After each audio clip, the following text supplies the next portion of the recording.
It's just a fanfiction, a story written by me, a writer. This has nothing to do with mentioned ideal BTS members, real life event, behavior or characteristics.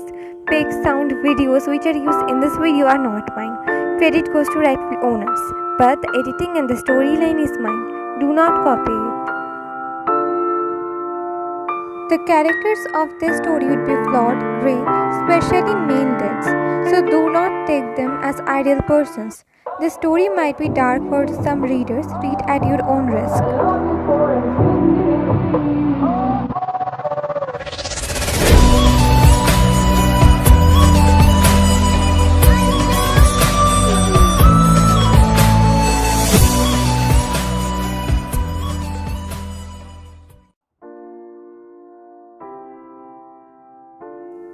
What are you saying? How can that hurt Chris, uncle? You are again Ask your father or brother Ryan. Ask them.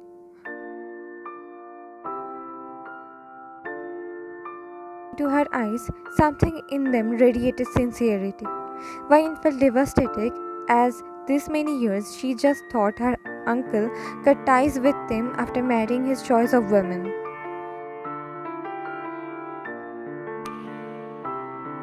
There was a brief moment of silence between them. This is the reason I denied to know you that night, Ryan. Now we can call each other, as I am afraid it would leave traces before we leave from here. We are not leaving, Taehyung. A tear left her eyes as she told him that. What are you? I'm telling right. My family would have pacified me that night only. But they didn't, even after knowing that I am carrying your child. So I can't give them another betrayal for giving me, my child, a chance to live. So please, leave from my life. Dulce, what are you saying, love?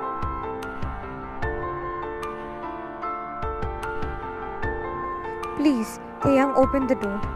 Let this be our last meeting. Are you even understanding your own words?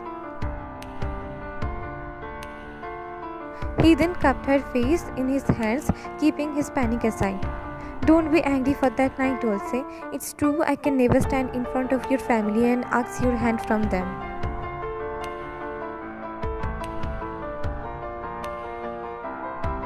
Nor I can take you to my mother, but I can always proudly say, you are my love, mother of my child, whenever, whoever do you want, after we leave from this place. Please, don't think otherwise.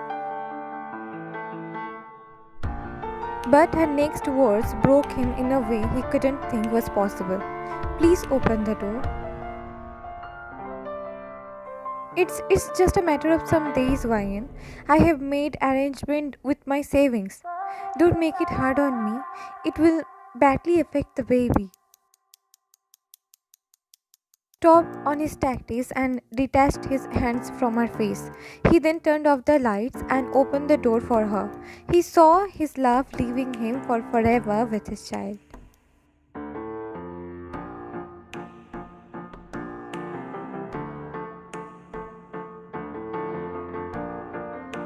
As soon as she came outside, she heard her bodyguard's familiar voice. How did you get stuck inside, Ryan? I was searching for you. I thought you... When a lot of patients came, one of them accidentally pressed me by this door, and that time this door was opened. So I got inside, but then it got jammed.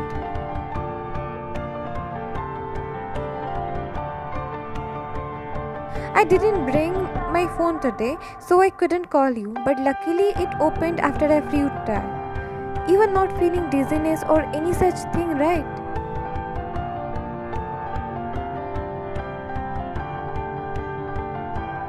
Ryan shook her head, to which Ethan nodded. Let's go to your doctor then. If it's okay, then drink some water. Come.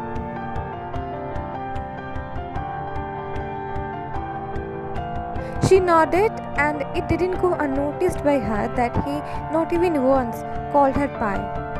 Fratello, will you come inside with me for checkup?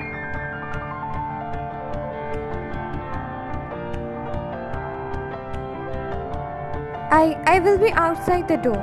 Don't want to invade any private moments, he said, breaking her already broken heart into more pieces.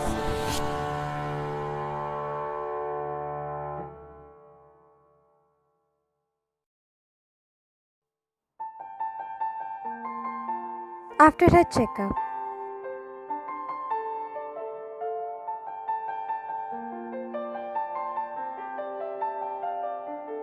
Ethan saw Wayne coming out of her doctor's cabin and immediately sat up from the chair.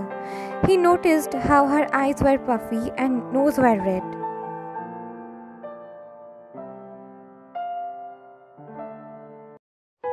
What happened, Wayne? Is everything fine? Hearing his worried voice, Wayne clutched the reports in her arms tightly. She then came towards his side and smiled a little.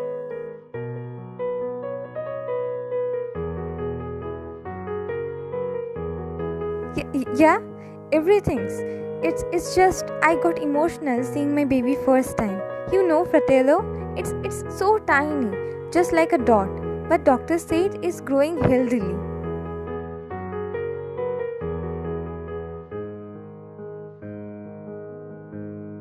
Ethan nodded his head, understanding how expecting parents got emotional during this time. He then truly felt bad for her that she had to experience it without a partner. Only if she chose other men.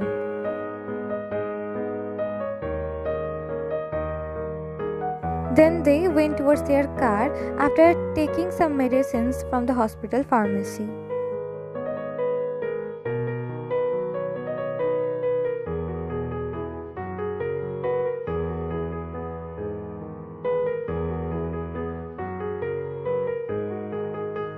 After reaching the parking area of the hospital, Ethan opened the car door for Wayne and sat on the back seat.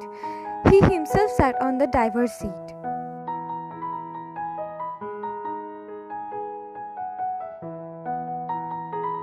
He didn't make her sit on the front seat like in previous days. It was a way for him to show her that he was just an employee to her now, not her any fratello.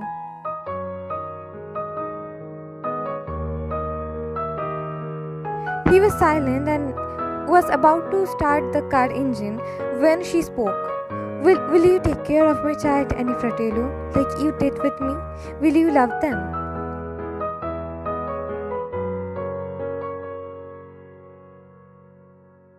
She asked him while feeling overwhelmed.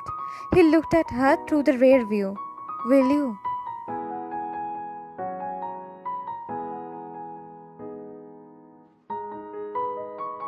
But instead of answering her questions, he asked her in a cold voice, You met him today, right?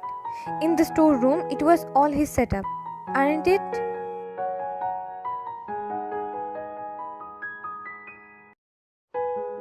Unable to answer him, she looked down. Seeing her silent, he assumed he was right. There was a brief moment of silence between them.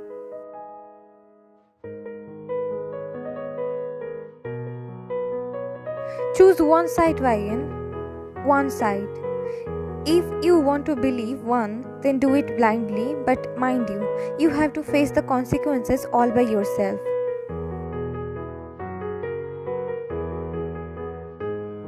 Don't make a fool of us or yourself by wanting both. You always knew from the very start that you can be with both sides. So do think wisely in this situation. You have a child to take care of.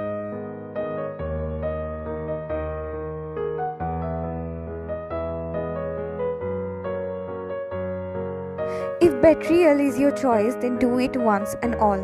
Don't pick a wound over and over again, which would make the wound septic. Though I am sure the scar of the wound would always remain the same. Always.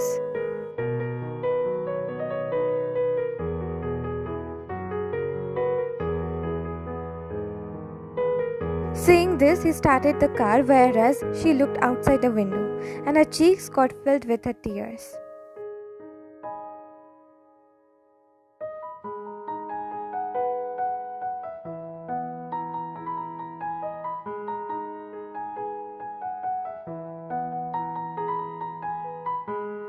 Next day at Min's mansion, where Park Jimin was staying as a guest.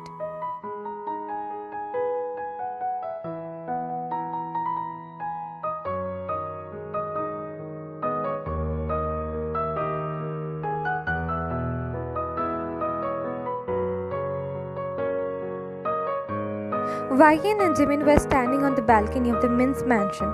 She was silent, yet he could clearly sense her nervousness by the way she was fondling with her dresses him.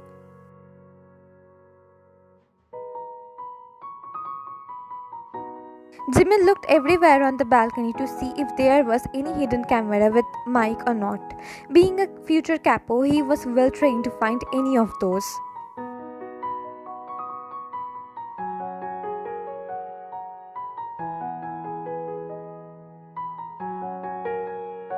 I guess there's not hidden camera here, right, Miss Min? His sudden question startled her as she didn't expect him to ask her that. She quickly composed herself and answered.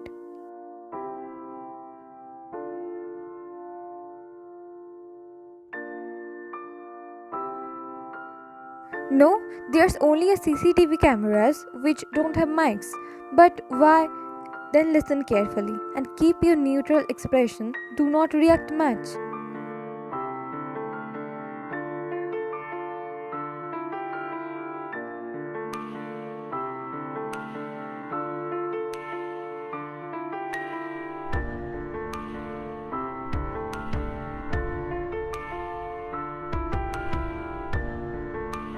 She got frozen hearing him. Wasn't this news supposed to be hidden from him?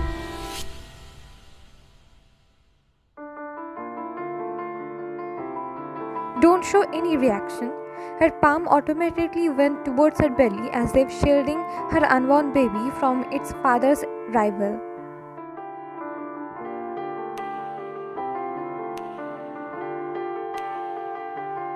What are Sybil told me this, Miss Min? To make you believe that he actually met me and told me this, he gave me this ring. See?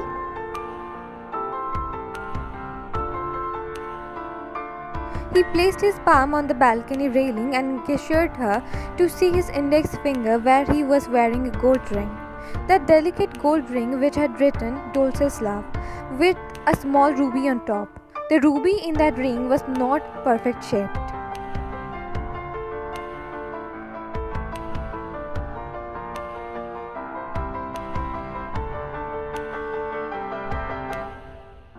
He had owned the ring cause he didn't want anyone to suspect anything, seeing him showing her a ring on their first meeting. She recognized the ring was the same ring Taehyung on their 3rd year anniversary.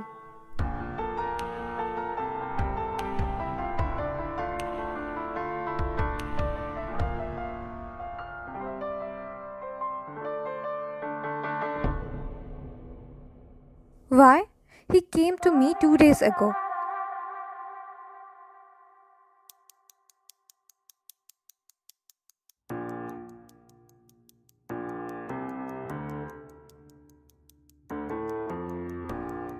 What do you want, Kim? You asked for a meeting your mortal enemy at a VIP bar. On top of that, unarmed, alone. I need your help, Park.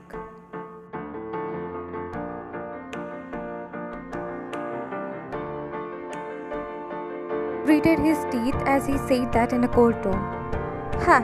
And what made you think so that I would help you?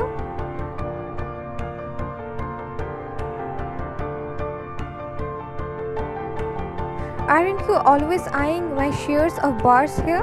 I will give all of them to you. All of them, which are under my name. Jimin knitted his brows at his sudden proposal.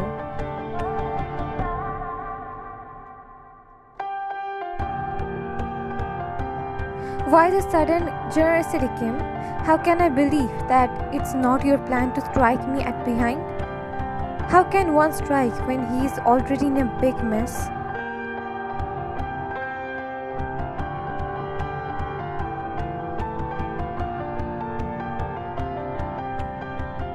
What do you mean? His words got stuck in his throat as Taehyung in front of him and lowered his head.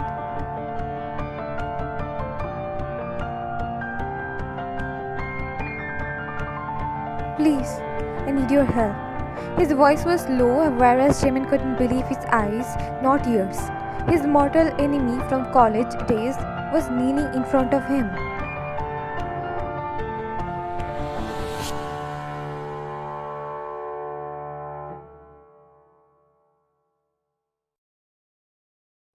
who's ever so dominant and didn't miss an opportunity to turn Jimin down. His biggest competitor was kneeling in front of Jimin, a sight Jimin never imagined he would ever witness.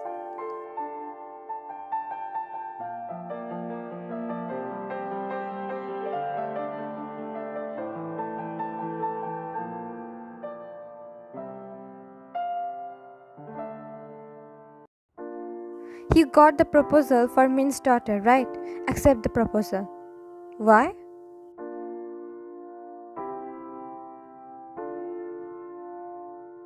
Vian, I mean Min Vian, and I are together almost 5 years. She's my girlfriend and we are expecting. Jimin's eyes widen hearing him.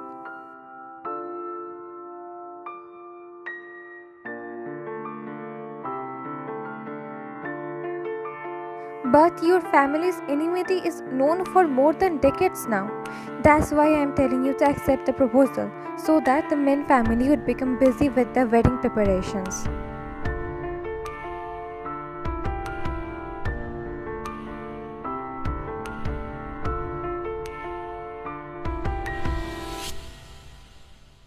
And during that time, Vian and I would elope from here. Unless if my family finds out about this, I wouldn't even get her body to Moran.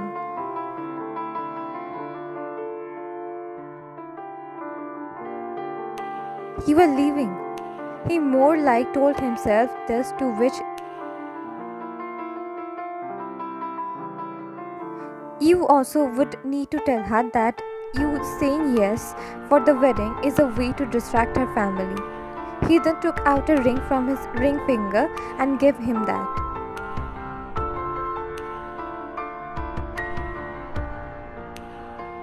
Show her this ring, she would believe that you really met me.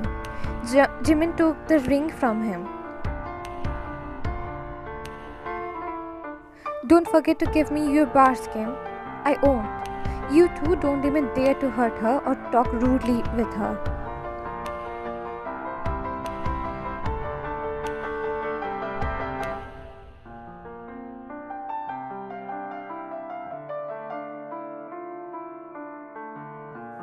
Whenever the situation would be ready for you both to elope, he would inform me and I would you.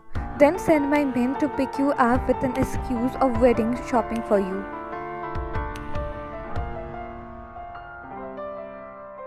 Are you understanding, Miss Min? Miss Min? As his voice brought back her from another world, she looked at him, whereas her nails stick into her palm painfully.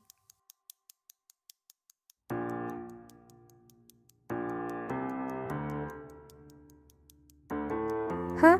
I asked, did you understand the whole plan? She looked at him blankly as she started to feel lightheaded. Just one question lingered in her mind. What should she do now?